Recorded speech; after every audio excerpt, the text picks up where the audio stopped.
those of you who are resident members here at Hickory Knoll and were here last night, open your blue letter Bible. Open your blue letter Bible. And if you've got that app on your phone, it'll help you. If not, I hope you have a Bible in hand. And I want you to notice a couple of words with me as we get started this afternoon. He says, everyone who what?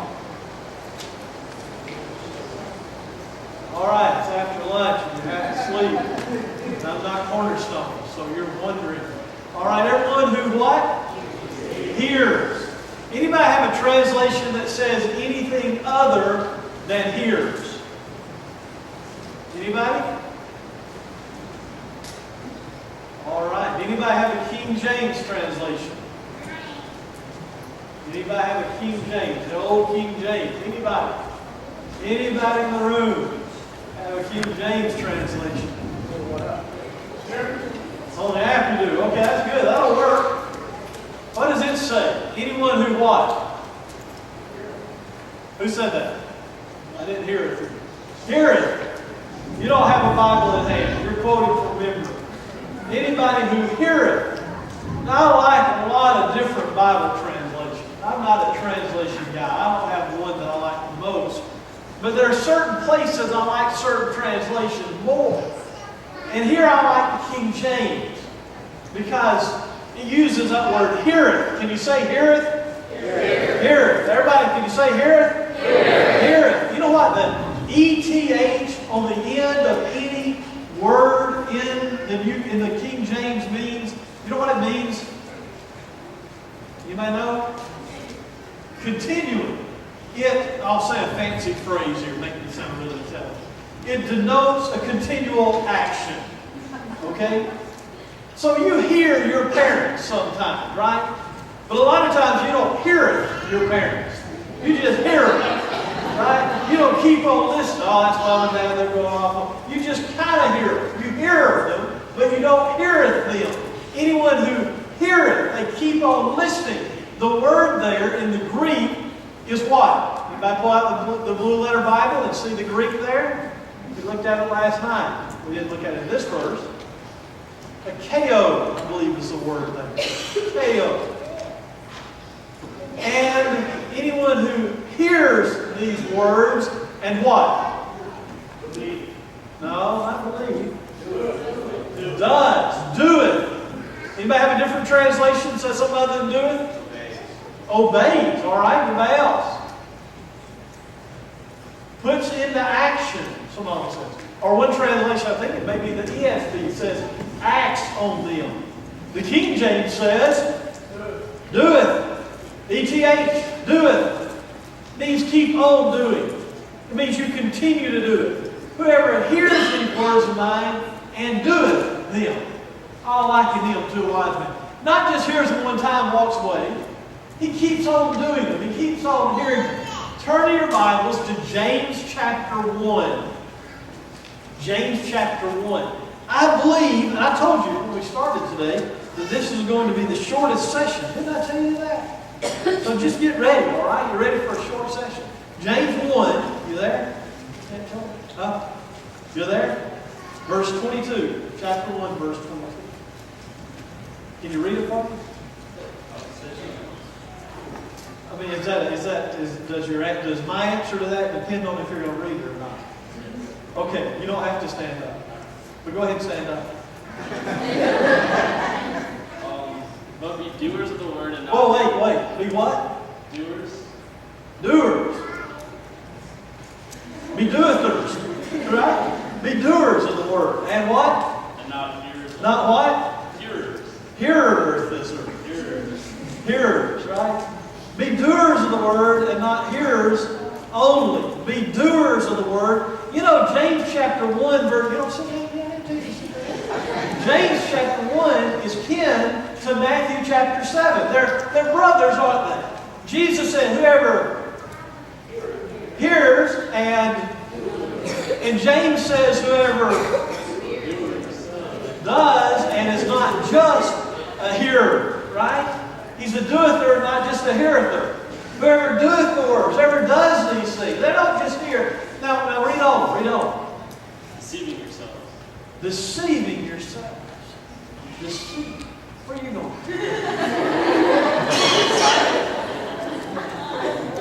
that bad? You had to move further back? You can come back up here if you want to. What?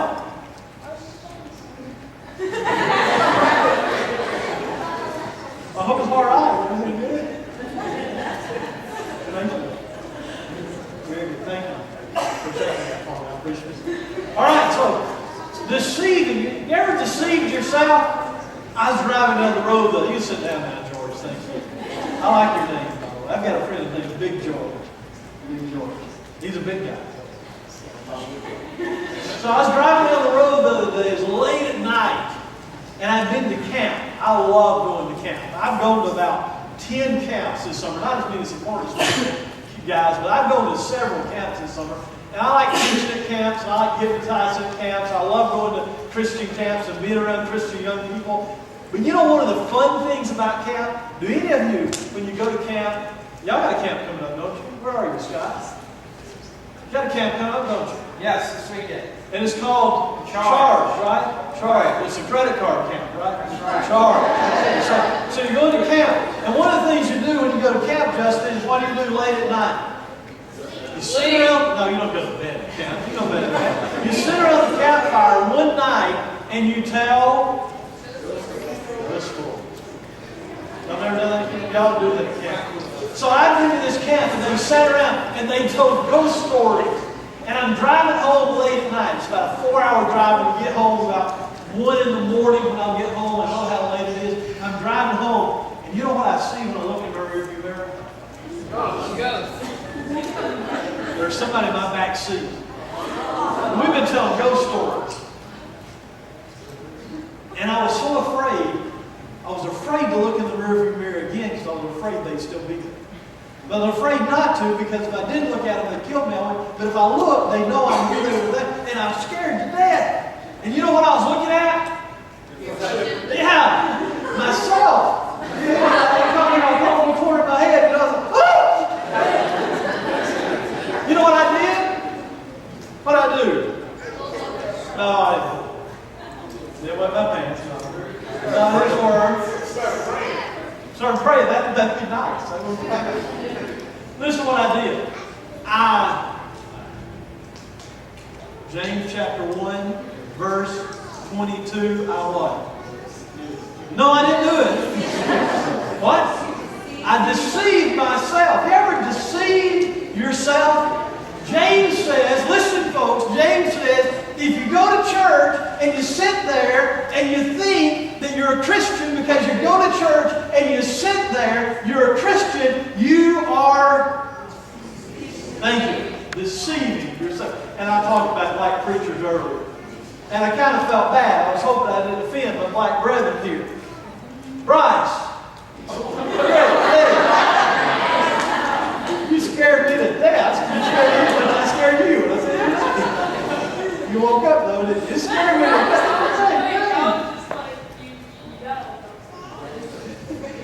I mean, I thought I had offended somebody. Then you get up here. Wow. You want my notes and you want to preach. Man, I deceived myself. What? You all right? I deceived myself. He says, if you think you can go to church and you can sit there and you think that makes you a Christian because you hear it. Because you hear, you know, when I did this, that should have been a good giveaway, okay? Because you hear, you think that makes you a Christian. That doesn't make you a Christian. Whoever hears and doesn't do, listen, write this down. Somewhere, anywhere, right on your forehead, right on your hand, right on the person beside your back. Write it somewhere where you'll see it later. Christianity, you listen? Christianity, I want you to get this. Christianity, you ready? You got your pen out? Christianity, you ready to write it down? Christianity is a verb. It's a verb. Verb. Christianity, C-H-R. Christianity is a verb. We've made it into a noun where we look at it and we say, there's a Christian. Look at him. He looks like a Christian. He must be a Christian. Christianity, we've made it a noun. James says Christianity is a noun. Christianity is a verb. Ever hears and doesn't do? Oh, he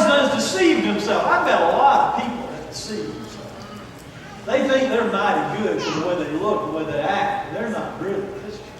I go to church every week, I'm a Christian. I put a suit on, I'm a Christian.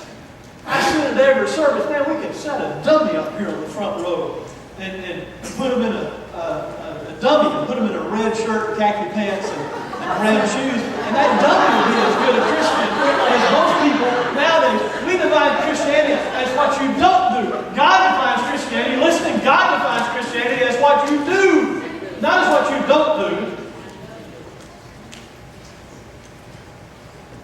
So I heard a guy say one time, if you set a table in front of the stage, and you put a sheet over that table, and you don't even say anything about the sheet or the table, that you'll be ahead of 85% of the preachers in town. Because everybody's going to wonder what's under that sheet. You have to say, so I preached a sermon one Sunday back home in Spring Meadows, and I set a table on the stage, and I put something under it, I put a sheet over it, and I got up and preached that morning. I never said anything about the sheet or the table or referenced it, never said anything about it at all. People listened the whole time. It was awesome. Nobody fell asleep. They just wondered what was under that sheet. They didn't care what I was saying. I wondered the whole time what was under that sheet. I kept their attention by a sheet with nothing at all pretty much under it. I never pulled it. I've got something under the sheet. If somebody knows what it is, it's pretty simple to figure out. What? Box of doves?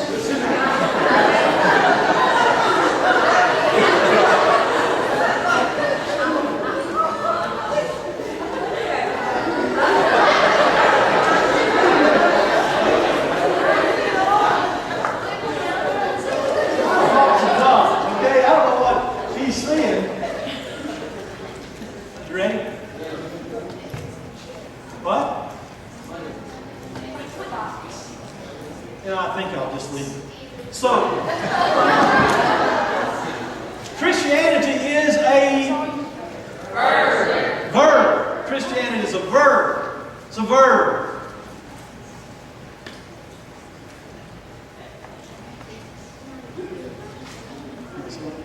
You already know, don't you? I think you figured it out.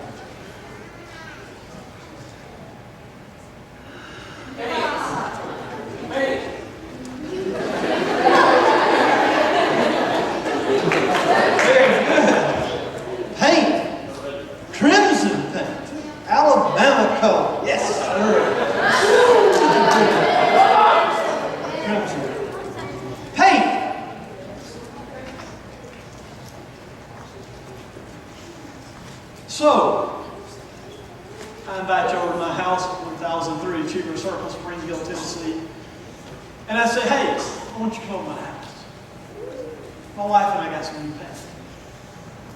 So, yeah, that'd be good. I want to see it. So you come over to my house and I walk you in the front door. You walk down with me and I say, sitting on the kitchen table, I say, look at my paint. Isn't it beautiful? I mean, isn't that great paint? It's awesome, isn't it? Wonderful. Come upstairs with me. I'll take you upstairs to my little office I've got upstairs. Got a great new picture of Bear Bryant on the wall. It's got a football signed by Nick Saban in it. And sitting beside that football signed by Nick Saban, there's paint. And I say, what do you think? You like my paint? You would think I was great. Thank you. Because listen, what good is paint as long as it stays in the can? So I started thinking, Christianity is a whole lot of paint. Satan is perfectly happy with us as long as we stay in the can. We're not very attractive as long as we stay in the can. Christianity in the can is pretty much useless. You got to get it out of the can, put it on the wall. I don't like paint. We used to paint. My mom loved to paint, so we used to paint. Growing up, man, we could slap on paint. I mean, it was beautiful. I love to paint. Christianity is a lot like paint, and as long as you keep your Christianity in the can, as long as you keep Christianity in the walls of the church building, as long as you keep Christianity inside the confines of your church van, as long as you keep Christianity inside of your Bible, tucked away, where you pull it out every Sunday and you look at it, you are just painting the can. And you're not making any impact for Christ, any impact on the world, and you are deceiving yourself. Or, you want to read some more? Or you check your text? Are you texting me? You texting me? You ready? Chapter 1. Dude, why don't you start reading? Let's read verse 23, verse 24, and verse 25. Was that dependent upon your reading? Then you don't have to stand up. Go ahead and stand up.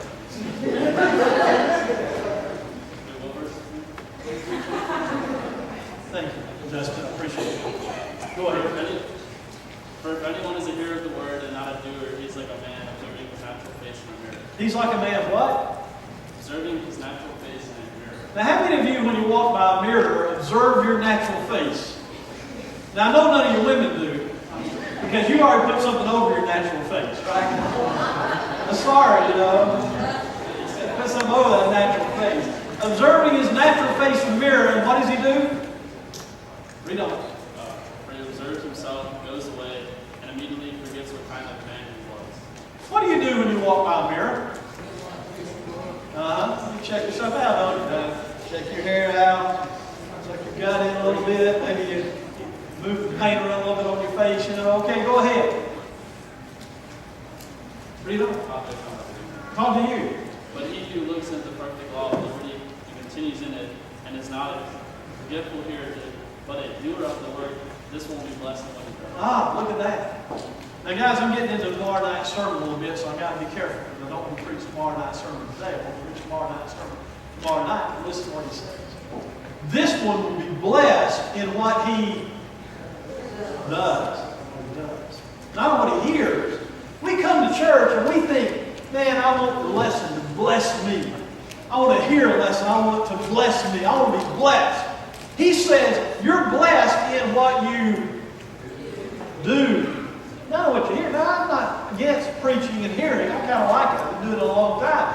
But I'm all for getting the paint out of the can.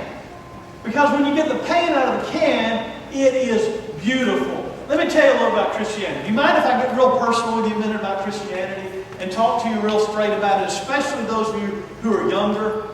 You know, in the media right now, you know how the media likes to portray Christianity? It's not in a very positive light, is it? You know one of the reasons? Here's one of the reasons. You ready for it?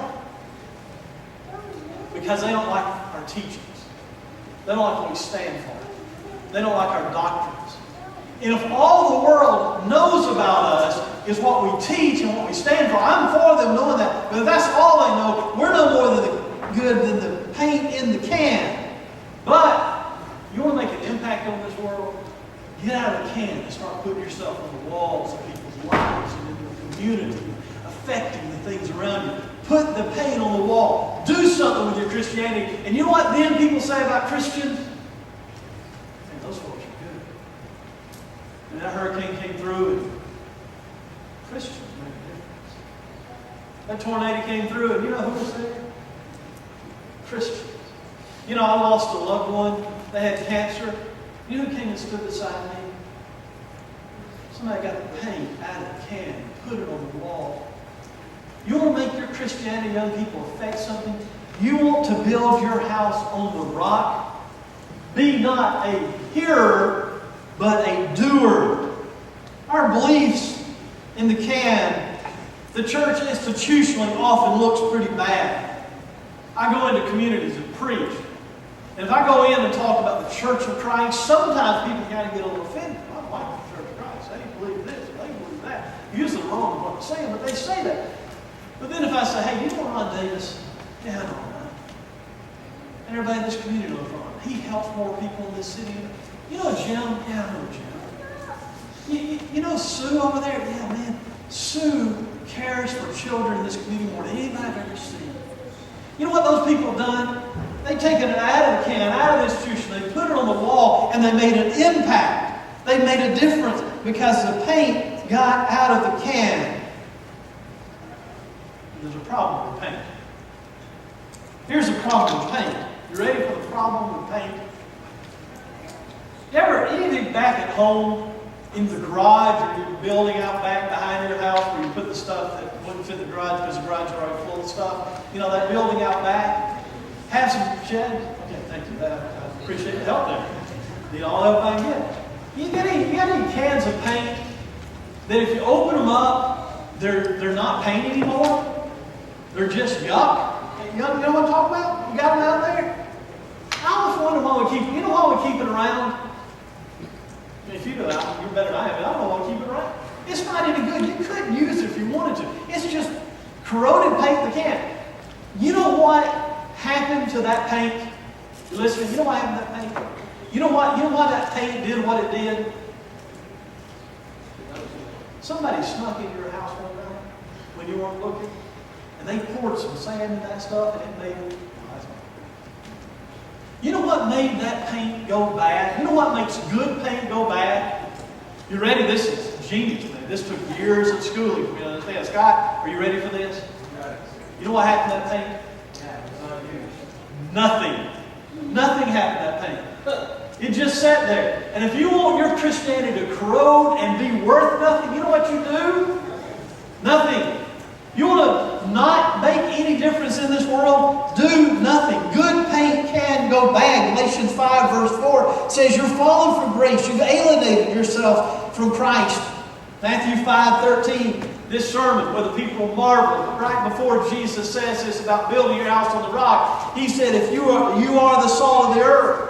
But if the salt loses its saltiness, wherewith shall be salted? It's no longer good except to be cast out and trodden under the foot of men. Nothing happened.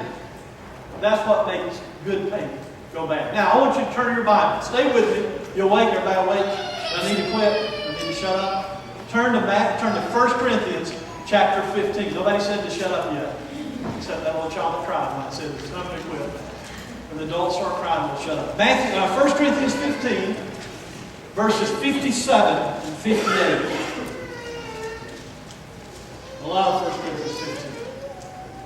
Wish we had time to read the whole chapter. We don't. You ought to read it sometime. It talks about proofs of Christ's resurrection. It talks about implications of Christ's resurrection. But he ends it by saying, look at verse 57. I love it. But thanks be to God who gives us victory through our Lord Jesus Christ.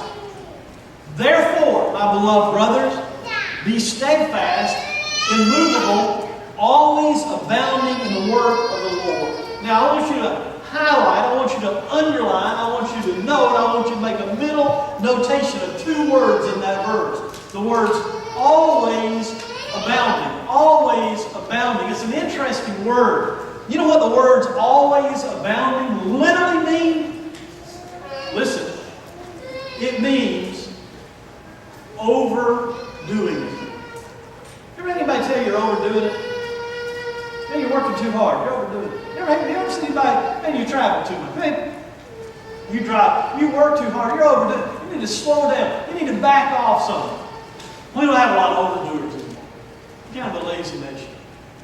Every once in a while, say, you know what he says here? There's one thing in life y'all overdo. That's your Christianity. Overdo. Do more than is expected. Always abounding. Super abounding. It's an important word. It's more than this idea of how much do I have to do to get by. It's much more than that. Now, tuck that away. We're going to come back to it in just a few minutes. I got to move because our time is really gone. And I got one more thing I want to talk about paint before we finish. Okay? Now, how do you paint? Left, right? Paintbrush? Roller? All right. What else? Sprayer. Sprayer's good, man. You spray a wall, you spray that wall right there. 5 minutes with this sprayer. Take everything up there. That's fine. I painted a lot. I told you my mom used to like to paint a lot, so we painted a lot when I was growing up. Nobody ever walked in my house and looked at a wall that I had painted and said, that? You did all that? That's amazing. There are two kinds of painting. This kind of painting I do. There's the kind of painting that Gina does and Gabby does. They paint too. But their paint is different than my painting. You see, they paint and they are artists. And people see what they've done and they say, wow, how'd you do that? How'd you come up? Who's that? Man, that's amazing. Nobody's ever seen my wall I painted and said, man, you are talented. Nobody's ever said about anything, actually, but I mean about the wall. You need artists. Let me tell you about an artist.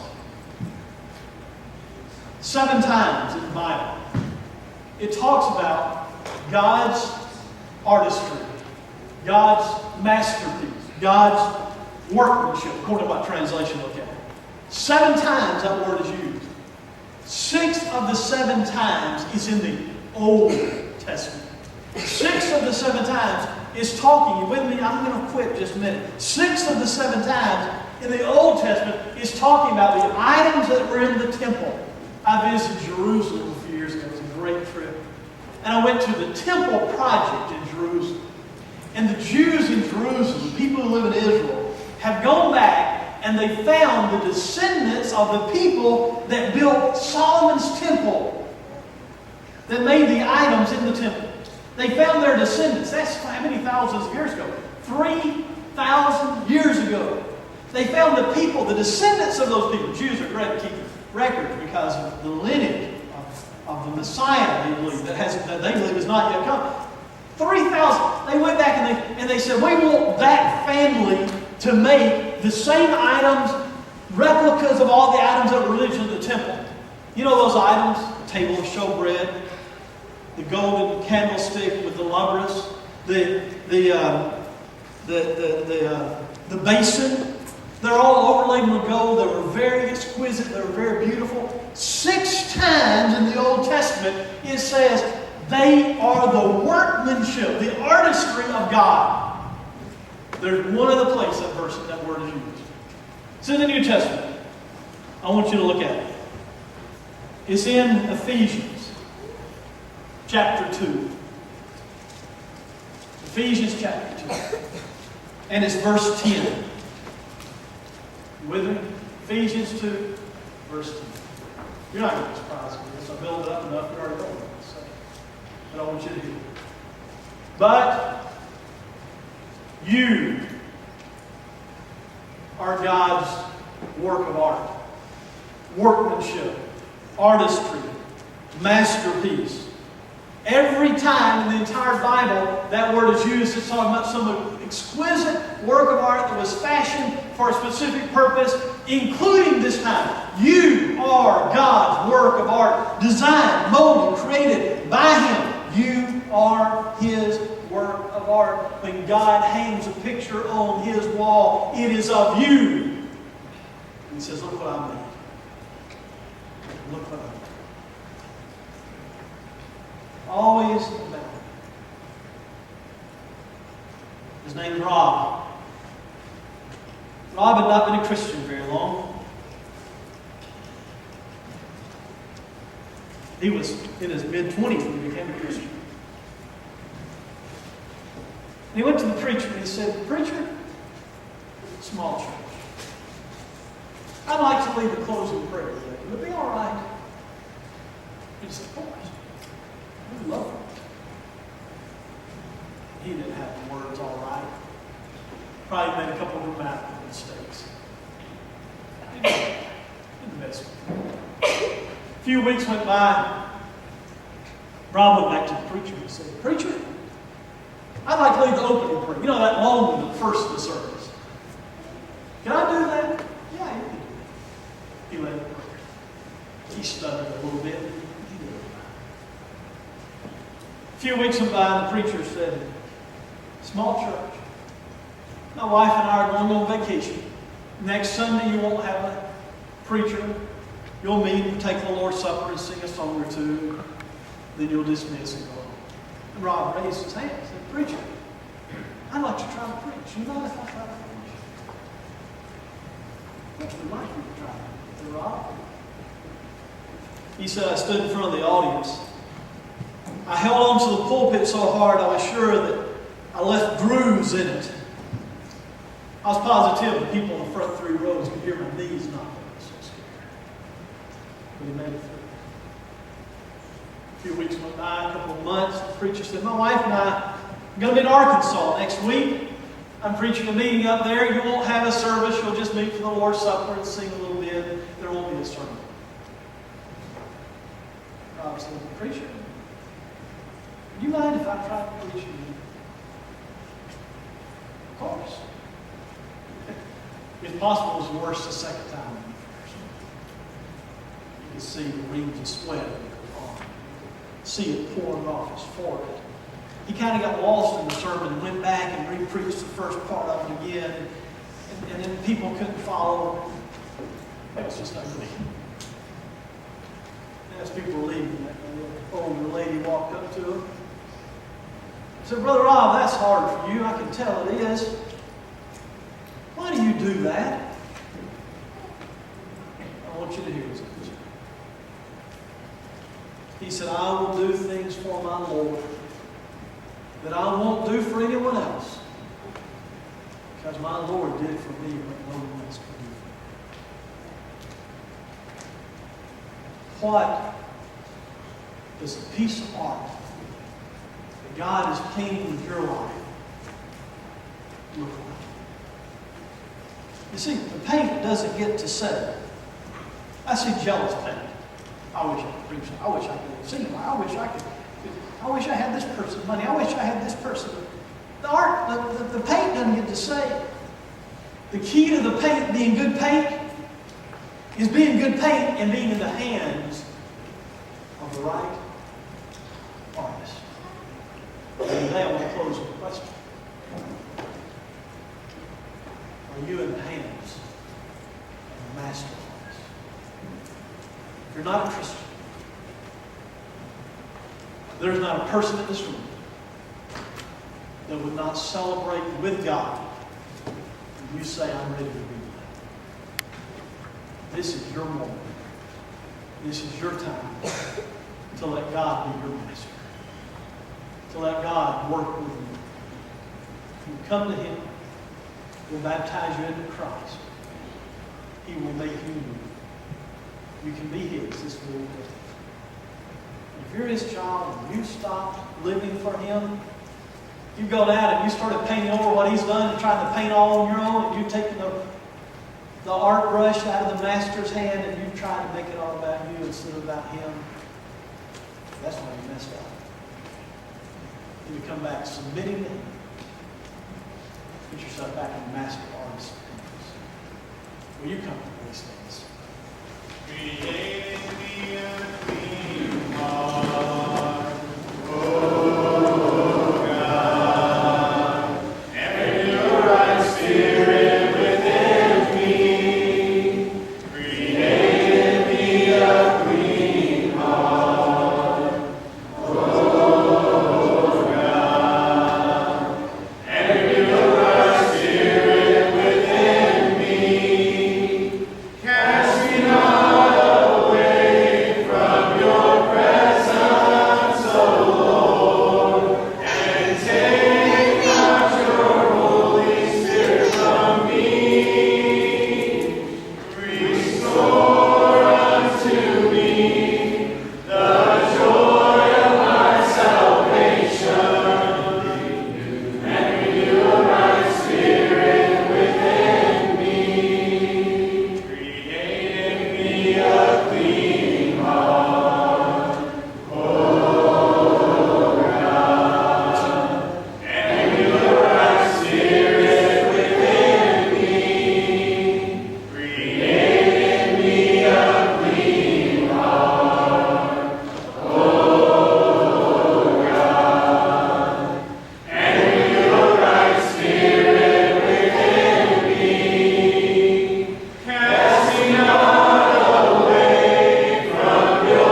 you for listening today. To an old guy, I appreciate it a whole lot. Y'all have been really, really good listeners. It means a lot to me that you come out on a Saturday and give me your Saturday. I want the best for you. On the outline you have, my email address is on there. If I can ever help you in any way, just send me an email to that address. I'll do what I can to help you. Again, thanks for being with us.